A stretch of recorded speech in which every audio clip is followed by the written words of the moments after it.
Assalamualaikum warahmatullahi wabarakatuh. Oke, perkenalkan, nama saya Salih Silva Sofianida. Sekarang ini mengerjakan tugas membuat video mata kuliah audit manajemen.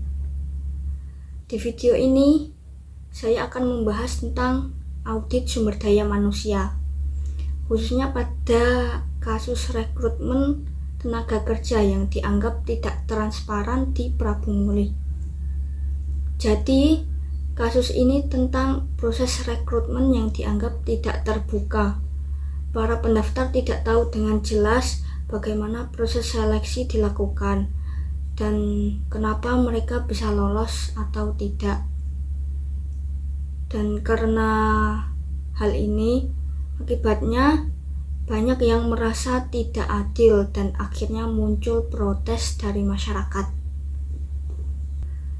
Kalau dilihat dari efektivitas, rekrutmen ini tidak efektif. Karena apa? Karena tujuan rekrutmen itu kan sebenarnya untuk mendapatkan karyawan yang tepat dan dapat dipercaya.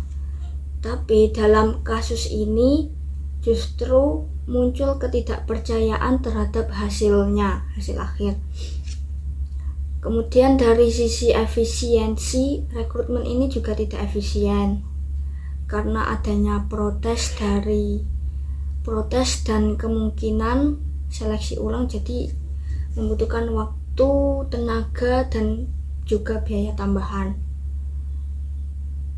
Nah, supaya hal kayak gini nggak terjadi lagi, maka proses rekrutmen itu harus dibuat lebih transparan. Contohnya dengan menjelaskan tahapan seleksi secara jelas, menggunakan penilaian yang objektif, dan kalau perlu melibatkan pihak lain agar hasilnya lebih dipercaya. Kesimpulannya, transparansi dalam rekrutmen itu sangat penting karena bukan hanya soal hasil, tapi juga soal kepercayaan terhadap prosesnya. Terima kasih. Wassalamualaikum warahmatullahi wabarakatuh.